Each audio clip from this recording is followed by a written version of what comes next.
আজকের এই ক্লাসে সপ্তম শ্রেণীর গণিত বই পঞ্চম অধ্যায় বীজগণিতীয় সূত্রাবলী ও প্রয়োগ আমরা শিখব হচ্ছে উদাহরণ 14, উদাহরণ 15। 14 নম্বরটা হচ্ছে সরল করো আর 15 নম্বরটা হচ্ছে কি মান নির্ণয় করো। তো আসো আমরা এক এক করে সমাধান শুরু করি। তো এই অঙ্কগুলা কিন্তু খুবই গুরুত্বপূর্ণ পরীক্ষার জন্য, আর বিশেষ করে এগুলো ভালোভাবে একটু দেখতে হবে। তোমরা একটু মনোযোগ দাও, তাহলে কিন্তু অঙ্কগুলো সহজে বুঝতে পারবা। তো আমরা সর্বপ্রথম উদাহরণ 14 নম্বরটা সমাধান করি। তো দেখো উদাহরণ 14 নম্বরে বলছে কি সরল করো 2x plus 3y whole square minus 2 into 2x plus 3y into 2x minus 5y plus 2x minus 5y whole square। একটা বীজগাণিতিক রাশি দেওয়া আছে, এটা আমাদের সরল করতে হবে। আর সরল কিন্তু একদম সহজ। কিভাবে একটু তোমাদেরকে আমি দেখাই। একটা জিনিস তোমরা খেয়াল করো, এখানে যে আমাদের সরল করতে হবে, এই সরলের মধ্যে একটা জিনিস তোমরা ভালোভাবে যদি ফলো করো যে 2x plus 3y 2x plus 3y দুইটা কিন্তু সেম সেম। মনে করো আমরা এটাকে এ ধরলাম, এটাকে আমরা এ ধরলাম, বুঝতে পারছি। আর 2x minus 5y 2x minus 5y দুইটা একই রকম, এটাকে আমরা কি ধরলাম, বি ধরলাম। তাহলে কিন্তু একটা সূত্র দাঁড়ায়। কিভাবে দেখো, এ উপরে কিন্তু স্কোয়ার আছে, A square minus 2ab plus B square, মানে square minus 2ab plus B square যে বর্গ নির্ণয়ের সূত্রটা আছে, এই সূত্রটা কিন্তু এই বীজগাণিতিক রাশির মধ্যে প্রয়োগ করা। এখন সরল করার জন্য আমরা সর্বপ্রথম যেহেতু দুইটা একই রকম, এটাকে আমরা এ ধরবো। আমরা লিখবো ধরি অথবা মনে করি, ধরি 2x plus 3y equal to আমরা ধরবো কি এ ধরবো, এবং 2x minus 5y দুইটা একই রকম, এটাকে আমরা বি ধরবো। 2x minus 5y এটাকে আমরা কি ধরবো, বি ধরবো। তাহলে প্রদত্ত রাশি মানে কি, উপরে যে বীজগাণিতিক রাশিটা আছে এটা কোন সূত্রে আছে আমরা এটা দেখব। দেখো যেহেতু আমরা এই সম্পূর্ণটাকে আমরা এ ধরছি, দিলাম এ, উপরে কি আছে স্কোয়ার, তারপর কি আছে মাইনাস, তারপর কি আছে 2 আছে, এগুলো কিন্তু ইনটু আকারে আছে। তারপর এটাকে আমরা কি ধরছি এ, দিলাম এ, এটাকে আমরা কি ধরছি বি, তারপর কি আছে প্লাস আছে, এটাকে আমরা কি ধরছি বি, এবং উপরেরটা কি আছে স্কোয়ার আছে। তাহলে কোন সূত্র দাঁড়ালো, square minus 2ab plus B square, অর্থাৎ এই বীজগাণিতিক রাশিটি আমাদের এই সূত্রে আছে। এখন square minus 2ab plus B square এটা কোন সূত্র, এটা হচ্ছে a মাইনাস বি হোল স্কোয়ারের সূত্র। এই পর্যন্ত তোমরা ভালোভাবে বুঝতে পেরেছো। এখন আসো আমরা মান বসাই। যেমন a এর পরিবর্তে আমাদের এর মানটা আছে এইটা বসাবো, 2x প্লাস 3y। তো এর মানটা আমরা একটা ব্র্যাকেটের ভিতরে রেখে দেই, মাইনাস বি, বির মান হচ্ছে 2x মাইনাস 5y ব্র্যাকেটে রেখে দিলাম। আর যেহেতু a minus B whole square, মানে ব্র্যাকেট যে একটা স্কোয়ার আছে, সেই জন্য সবগুলোর উপরে স্কোয়ার বোঝাতে আমাকে দ্বিতীয় বন্ধনী ব্যবহার করতে হবে। আর এখানে লিখে দিবা মান বসিয়ে, অথবা এ কথাটাও লিখতে পারো এ ও বি এর মান বসিয়ে।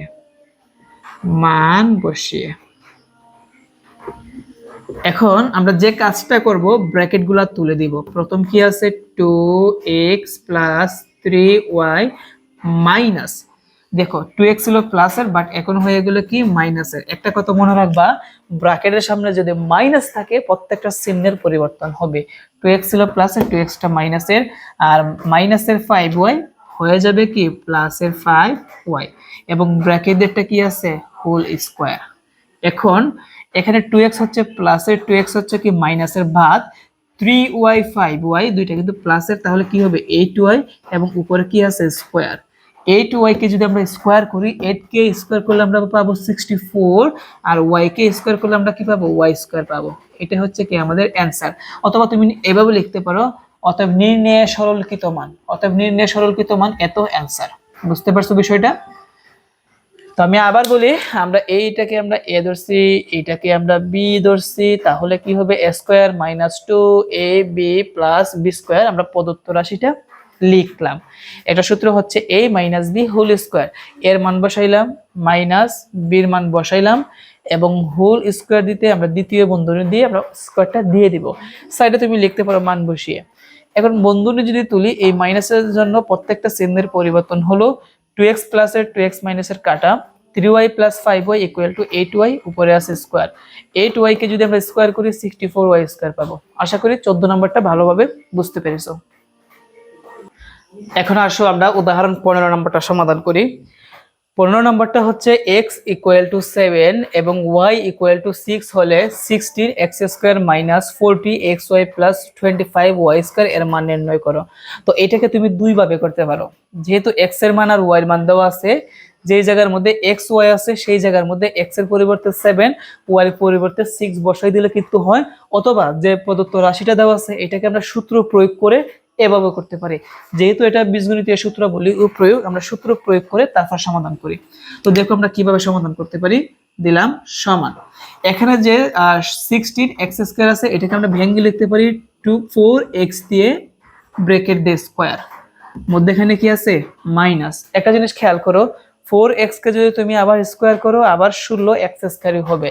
আর এখানে যে 40xy আছে এটাকে আমরা ভেঙে এভাবে লিখবো যে 4x ইন্টু 5y, না এবার সাথে 2 লাগাতে হবে, কারণ সূত্র যেহেতু সূত্র প্রয়োগ করতে হবে সূত্রে 2 আনতে হবে।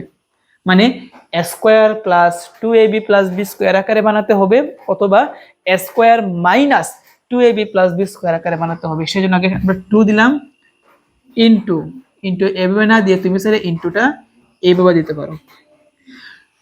আমরা মানে 40xy কে আমরা ভেঙে লিখতেছি 2, তারপর লিখবো 4x ইন্টু 5y। এই যে আমি ভেঙে লিখছি, আবার দেখবা এই তিনটা ইকুয়েশন করলে আবার সেম আগেরটা হয় কিনা। দেখো 2 দ্বারা যদি আমরা 4 কে গুণ দেই 8 আসবে, 8 দ্বারা যদি আমরা 5 কে গুণ দেই 40 আসবে, সাথে xy আছে, তাহলে 40xy। এখন অনেকে এইগুলা ভাঙতে পারো না, এটা ভাঙার জন্য আমি সহজ একটা ট্রিক্স তোমাদের কাছে শিখাই দেই, যাতে তোমরা পরীক্ষার মধ্যে সহজে ভাঙতে পারো। তো কিভাবে ভাঙবা আসো তোমাদেরকে আমি একটু শিখিয়ে দিচ্ছি। যেহেতু আমাদের স্কোয়ার প্লাস 2ab সূত্র 2ab প্লাস b স্কোয়ার সূত্র বানাতে হবে, অথবা square minus 2ab plus b square সূত্র বানাতে হবে।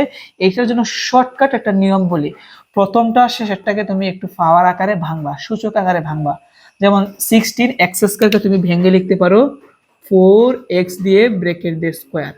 আবার এটাকে তো তুমি যদি আবার স্কোয়ার করো সেম আবার আগেরটাই আসবে। এবং লাস্টে যে আছে 25y স্কোয়ার, এটাকে তুমি ভেঙে লিখতে পারো 5y দিয়ে ব্র্যাকেট দিয়ে স্কোয়ার। আবার 5y কে যদি তুমি স্কোয়ার করো সেম আবার আগেরটা হবে। তো সূচক আকারে প্রকাশ করা শেষ। এখন বন্ধনীর ভিতরে যা আছে শুধু সেটা রেখে দাও, আর বাকিগুলো মুছে দাও, বাদ দিয়ে দাও। এই যে ভাঙ্গা শেষ। এখন দেখো আমি এটার পরিবর্তে আমি কি লিখি। প্রথম কিন্তু 2 তোমাকে দিতেই হবে, যেহেতু সূত্র বানাবা। দিলাম 2, প্রথম কি লিখবা 4x, দিলাম 4x ইন্টু তারপর কি লিখবা 5y। এর সাথে সহজ নিয়ম আর নাই, আমি তোমাদেরকে আমি দেখিয়ে দিলাম। প্লাস 25y স্কয়ারকে ভেঙে লিখবো, কি লিখছিলাম 5y, এবং উপরেরটা কি হবে স্কয়ার হবে, স্কয়ার করলে আবার সেম আগেরটাই হবে। এখন দেখো একটা সূত্র দাঁড়ায়, যেমন 4x কে আমরা কি ধরবো a ধরবো, উপরে কি আছে স্কয়ার, তারপর কি আছে মাইনাস, তারপর কি আছে 2, 4x কে আমরা কি ধরবো a ধরছি, আর 5y কে আমরা কি ধরবো b, প্লাস 5y কে আমরা কি ধরছি b, উপরে আছে স্কয়ার। তাহলে a square minus 2ab plus b স্কয়ারের পরে আরেকটা সূত্র হচ্ছে a minus b whole square. এখন আমরা a minus b whole square এই জায়গার মধ্যে লিখবো। প্রথম হচ্ছে a, এর পরিবর্তে লিখতে হবে 4x, মাইনাস দিলাম b, b এর পরিবর্তে কি লিখতে হবে 5y, এবং ব্র্যাকেট দিয়ে কি দিতে হবে হোল স্কয়ার। তুমি চাইলে সূত্রটা সাইডে এভাবে লিখে দিতে পারো। এখন মান বসাবো, 4 এর জায়গায় 4, মধ্যখানে আছে ইনটু x এর পরিবর্তে x এর মান বসাবো 7, মাইনাস 5 ইনটু y এর পরিবর্তে কি বসাবো 6 বসাবো, এবং বন্ধনী দিয়ে আমরা কি করব স্কয়ারটা দিয়ে দিব। আর দ্বিতীয় বন্ধনী লাগে না, যেহেতু প্রথম বন্ধনী ব্যবহার করা হয় নাই সেই জন্য দ্বিতীয় বন্ধনী লাগবে না। এখন দেখো 4 সাথে কত হবে 28 হবে, মাইনাস 5 6 কত হবে 30 হবে, ব্র্যাকেট দিয়ে একটা স্কয়ার আছে দিলাম স্কয়ার, সমান 28 থেকে যদি আমরা 30 বিয়োগ করি -2 পাবো, এবং উপরেরটা কি আছে স্কয়ার আছে। তুমি এখানে লিখতে পারো মান বসিয়ে, যেহেতু আমরা x এর মান বসাইছি, মান বসিয়ে এখন -2 কে যদি আমরা স্কোয়ার করি তাহলে আমরা কি পাবো? 4 পাবো, কারণ মাইনাসের উপরে স্কোয়ার আছে, আবার 2 এর উপরে স্কোয়ার আছে। তো মাইনাসকে যদি আমরা স্কোয়ার করি প্লাস হবে, আর 2 কে স্কোয়ার করলে আমরা 4 পাবো। আজকের ক্লাস এই পর্যন্তই। আশা করি তোমরা উদাহরণ 14 এবং উদাহরণ 15 নম্বর সমাধানটি তোমরা ভালোভাবে বুঝতে পেরেছো। আমরা নেক্সট পর্বে তোমাদের দেখবা যেখানে কাজের অঙ্ক আছে 3টা, এগুলো সমাধান করলে কিন্তু উদাহরণ কাজ শেষ হবে। আজকে এই পর্যন্তই, সবাই ভালো থেকো। আসসালামু আলাইকুম।